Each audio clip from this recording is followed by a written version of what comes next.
For the HUD certified counseling agency, just start there. You won't have to pay anything. It's free service. Jump on this thing. Yeah. The hardship mortgage assumption is where another individual assumes your mortgage. Rarely ever happens anymore, so I'm not going to spend any time on that. Deed in lieu of foreclosure is where you could approach your lender and just say, I'm done. You know, here's the deed. I don't want the tank in my armor on my credit history for the foreclosure. You know, here's the deed. I want out, 30 days. I just give up. I raise the white flag. Short sale, Sue put together a great outline of the process. A short sale is where you bought your home at $250. It's now worth maybe $200. You could sell it for $200, but in order to do that, you need permission from your lender. So two things, well, really three things. Grab Sue's flyer. It's a very good outline of the short sale process. Get paired up with the realtor and get paired up with the housing counselor. And one of the areas of the law I can't practice in is real estate. Our federal guidelines don't allow me to close real estate deals, so I can't help you there. But get paired up with the housing counselor, get paired up with the realtor, and you'll go there. I think the next slide, does that have bankruptcy? That's just the finish. Okay, let me talk. There are two main individual bankruptcy chapters. There's Chapter 7, which is known as liquidation, which if you don't have a house, or if you're not trying to save a house, you just have credit card debts, medical debts, other unsecured debts, Chapter 7 would be an option for bankruptcy protection. Chapter 13 is the federal bankruptcy protection if you're trying to save your home. And what a 13 bankruptcy is let's say I am $6,000 behind on my mortgages. I go in I do the paperwork, I file of course this is very simplified and streamlined. I get my stuff together, I file the Chapter 13. There's an automatic stay that's put into place. So if you are in foreclosure and you file a 13, an automatic stay or the bankruptcy says, lender, you must stop all judicial foreclosure proceedings while this person is seeking protection under Chapter 13. So it's the automatic stay provision of the Chapter 13. And if I'm $6,000 behind, what it does at Chapter 13 is it takes all your debts, like your credit cards, your medical bill, all your debts, and it spreads out the secured debts over 5 years. So 1/60th of 6,000 is, I have no idea. Is it $100? $100. I knew I picked those numbers for a reason.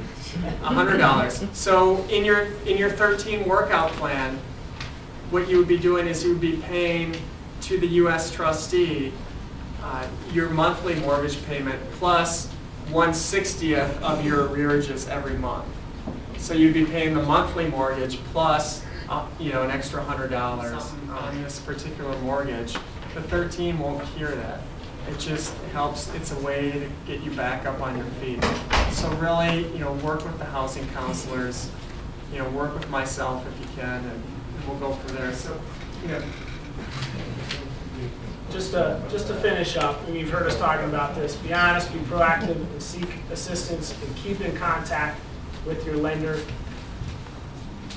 We'll just finish off with this guy. Everybody knows who this guy is by now?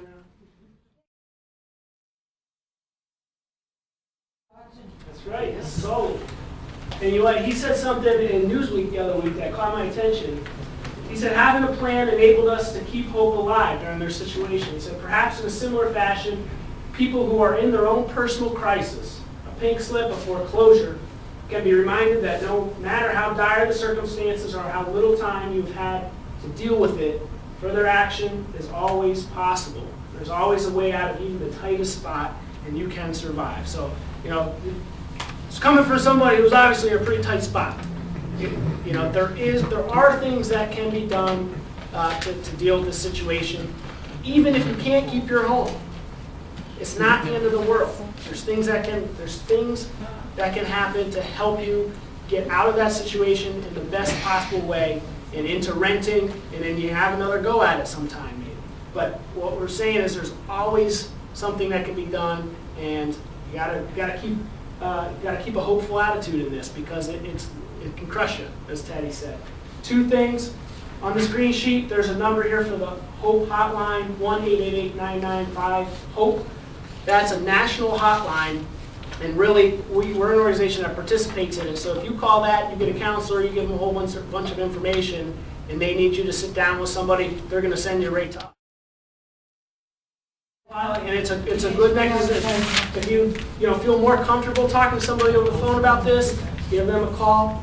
And you may end up talking with us in person anyway, if it needs more direct attention. But that's just something that is an option, and it's right here on this information. The handouts I gave out has Liz Hall's name on there. She's our senior housing counselor, housing director. She is the one who's been doing this for a lot of years. She's helped a lot of people keep their homes, and she's got a lot of experience in kind of how this whole process works. Give her a call if you think that you want a counselor to walk you through it. She can make an appointment with one of our counselors and sit down with you, see what your situation is, and try to go from there. And like Sue said, Sue, who works for Wells Fargo, has been working for Wells Fargo for a number of years. Really the importance of that hardship letter.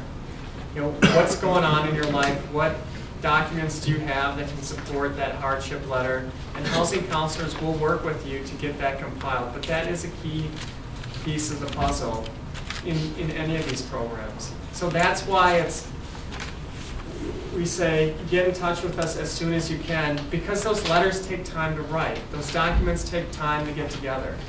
So the sooner you can get paired up with a housing counselor to get working on that, it just benefits you down the run. But I'm a #1 procrastination king from all my schooling. Why do today what you can put off till tomorrow, right?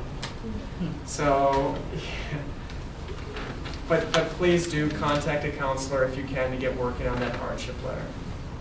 Lastly, we can take some questions. It'd probably be best if you want to just come up and talk to us. We can, and then if you're interested in leaving, you can. It's a nice Friday afternoon. Certainly, you took a lot of time to come and hear all this information, and I hope it was certainly helpful. But if you need to talk to one of us specifically, we'll be around for you. And please do, thank United Way. They were big on putting all of this together. So big props to United Way.